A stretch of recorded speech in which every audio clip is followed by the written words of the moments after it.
All right, guys. Our next guest is the king at 125 pounds and the current and only UFC flyweight champion. He will be taking on Henry Cejudo at UFC 197, and today he joined us, Demetrious Johnson. Thanks for taking the time. Welcome back to the program.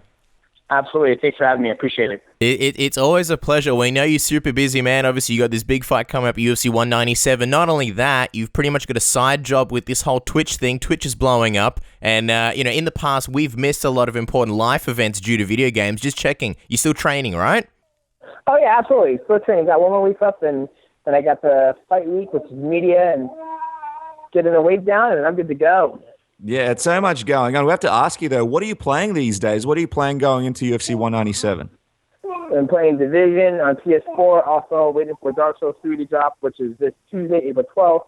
And then I'm also playing Street Fighter 5. Those are my three main games I show on my stream. So the fight the many people expected has finally come together. You versus Henry Cejudo. You seem like you're always motivated regardless of the opponent, but do you get a bit more excited knowing that you've got a fresh challenger in Henry Cejudo? Absolutely. When taking on a fresh challenger like Henry Cejudo, gold medalist, it's always fun to get somebody fresh into the octagon with me. So I'm looking forward to the challenge, and it's gonna be a good one. It's interesting because obviously Cejudo is an Olympic gold medalist. Is that something special for you, being able to take on an athlete of his caliber and being able to beat an Olympic gold medalist? Yes, yes, but everybody that I fought in the division so far has a resume. Taking on a two-time world sambo champion and Ali Baghatinov, taking on Jon Johnson, who's won the Ultimate Fighter. All these guys got resumes, and for me, it's just another fight. He's spoken about how he has the style to neutralize your strengths, which are obviously your striking and your wrestling. When you study tape on him, do you think he brings anything different to the table than your past opponents? Is he in a different level of challenge, or do you put him on the same level as, say, Jon Dodson or Benavidez or Bogatinov? Well, they always bring in different challenges. I mean, that's like the perks of always fighting somebody new. But it's always, you can always sit down and look at tape, but until you get in there with me or try to get in there with those guys, they see it like, oh, yeah, everybody talks about Demetrious Johnson being fast, his cardio, his wrestling, his ability to switch it up, to switch from different arts of combat, fluid. And when they get in there with me, they're like, holy shiza. Yeah, this is what we saw on tape, and I'm not prepared for it. So that's what I think is going to happen, but we'll have to see. What would you say is his biggest challenge? You're obviously going to go in there and try and dismantle that challenge and overcome it. What do you think is the biggest challenge of overcoming someone like a Cejudo? It's not about overcoming a guy like Cejudo or anybody. It's just me overcoming myself. Make sure I go out there, feel good, I get in my rhythm, be sharp, and go out there and fight. So, I was speaking the other day, and I was like, when I'm fighting these guys, I'm not fighting these guys. I'm fighting myself. I just need to go out there and do what I do best, and which is win. It's interesting that you say that, because you're getting close to an Anderson Silva record of most title defenses, which is 10, and you're currently at 7. GSP, who had 9, famously spoke about the pressures of being champion and how it takes a toll over time, and the more wins you rack up. Anderson also seems to have a bit of that towards the end. Do you feel that, in a way, you can relate to these guys in that sense, where you, even though you defended your belt many, many times, it becomes more harder and harder mentally, or are you not feeling that kind of pressure yet? Yeah, I'm not feeling that pressure, to be honest with you. I have the only time I think about fighting is when I do interviews and people ask me questions. So, once this interview is done, I'm not even going to think about fighting. I have my kids, I have my wife, I have a life. I'm thinking about, getting my pressure washer out, pressure washer my fence. Those things keep my mind off of, mixed martial arts. And that's why I think I don't have that mental drain. When I get out there, and once I make weight, and then I go away from fighting, even down there in Vegas sometimes, and I'm about to fight, I'm not even thinking about fighting. I'm not thinking about what can I go do to pass time and go have a good night. And then, Matt Hume always has to remind me, like, dude, we got a fight Saturday. I'm like, oh, shit, that's right, we have a fight Saturday. And I just feel when people are so on their minds are always on fighting, it's just wasted energy. At the end of the day, we're going to fight, and all the energy will come out on Saturday night. And just to clarify, have you pressure washed your fence yet, or is there something that you're planning to do leading into UFC 197 a little bit sooner? I have not got around to pressure washing my fence. I did pick up a brand new pressure washer. Shout out to Lowe's. but I haven't got around to it. I was going to pressure wash it today, but the weather was very cold this morning, and now the sun's starting to come out, so we'll see what happens. I got to finish laundry first, so. This is the most humanizing side of Demetrious Johnson yet. I mean, flyweight, UFC title belt, and the cleanest fence in probably the whole area. Is there anything you can't do? And I'm just curious, is that the norm, Demetrious? You say you sort of don't think too much about fighting during that lead up. Do you think you're an isolated incident, or do you think it's just a case where most fighters are like that and they try and take their minds off it? I don't know, because I don't hang around most fighters. For me, it's just, this is my life. You know, I never put my life on hold whenever there was for a fight. And I think that's one of my perks that helps me out, you know. If I'll sit here and think about my fight 24/7, then I think I'll be mentally drained. But when I go to my fights, I'm not mentally drained. People ask me, dude, how do you stay focused for 25 minutes? When you're fighting, I was like, I just got to be focused for 25 minutes, you know. I'm mentally prepared and mentally dialed in when we're fighting for 25 minutes. So the whole time when I'm not in that octagon, I'm just out relaxing, having a good time, and spend time with the kids and try to get shit done around the house. It seems like a lot of fighters these days, their identity becomes fighting, especially once they become champion. And then once they lose that title, it's a little bit difficult for them. Would you say for yourself, your identity is a lot more than the title? Obviously, you're a dad. You know, you've got a lot of stuff going on. You've got a lot of other interests. Would you say it's sort of like that? Yeah, absolutely. The title does not define who I am. The title just shows what I am capable of doing in the sport of mixed martial arts, and that I am a champion. And I never attach the outcome of my fights. You know, regardless when I win my fights or I lose them, I'm always humble in defeat or victory, and I always go back home and continue to work, become the perfect martial artist. So that will never change whether I'm the champion or not. All right. Well, let's look at this card. Balance has now been restored, but UFC 197 took a temporary blow at one point. What was your initial reaction when you heard that Daniel Cormier had withdrawn from the main event?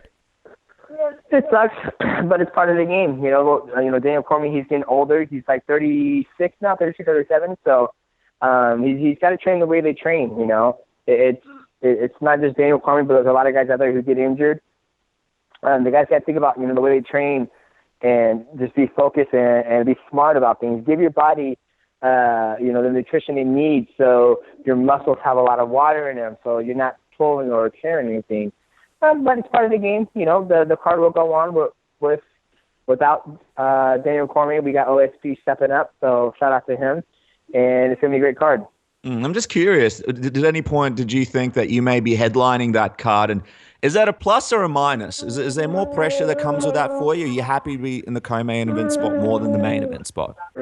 At one point, I thought I was going to headline the card, but when I heard the UFC was looking for a replacement, I knew someone was going to step up and take on Jon Jones. I mean, that's a great opportunity in itself.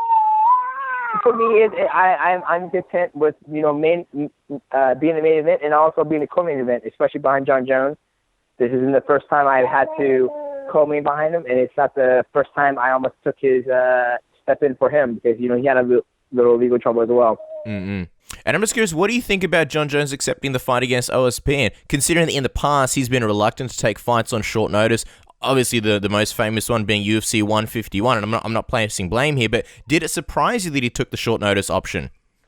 No, not at all. I mean, the guy's been out for a year and a half, so I think he wanted to get back in there, get his groove back. You know, he hasn't got a paycheck for that long. I'm not saying he's hurt it for money or anything, but why not? I mean, why not? He's only getting older, so why not take advantage?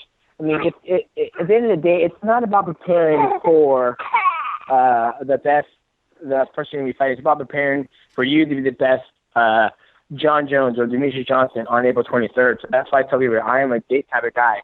If the UFC was to call me right now and says, hey, Henry Cejudo got hurt, he blew his ACL out, we're looking for a replacement for you, there would not be one split second on mine where it's like, okay, sounds good, just tell me who you have for, the opponent. Obviously, Matt Taylor makes the final say so, whatever we do. But for me, I'm ready to go. Yeah, no, certainly. Now, we obviously know that you're looking at beating Anderson Silva's record for most title defenses, but just to clarify, are you also looking to set the record for most consecutive wins in the UFC, which is 16, or is it strictly title defenses that you're focusing on? Right now, it's strictly just title defense, because I didn't even know what the record was for most consecutive wins. So I was a little oblivious to that. But for me, it's just title defenses. I'm curious about something, Demetrious. Nate Diaz recently made some headlines when he claimed that the title is a fairy tale and how being the champion doesn't always get you the biggest paydays. I'm just wondering, is it something that bothers you when you see fighters who may be somewhere in the middle of the top 10 getting paid more than yourself? I can't say it irritates me or it sucks, but, I think that's the model that the UFC is trying to go. If you bring that to the table, you deserve to get that. Hopefully one day that, I come from a background where you work, your performance and how hard your work gives you that type of payday. So which I'm still working for, but I'm happy that, Diaz has the opportunity to get that, and I don't think he would have never got that if it wasn't for Conor McGregor. So, at the end of the day, I think if that fight would ever happen between him and Conor McGregor, I don't think Diaz would have got that payday, which, it takes two to tango, but if he was to step in and fight, a Frankie Edgar, I'm pretty sure his paycheck would have been $500,000.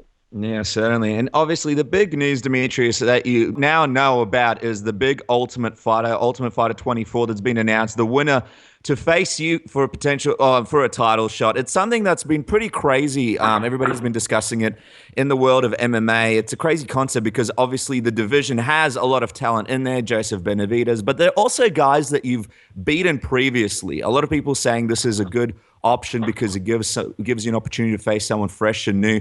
Just wondering, what are your thoughts on Ultimate Fighter 24? My thoughts are, the UFC likes to keep on doing. I think it's great that they're getting the flyweights a chance to get into the house and showcase that on national television. But I haven't really had a chance to digest it because, I'm focused on Henry Cejudo. For me, that the flyweight division, the tough 24 doesn't even exist to me because if I don't get past Henry Cejudo, then they won't even be facing me. So for that, it's awesome the UFC is doing it, but right now we're focused on Henry Cejudo. Sure.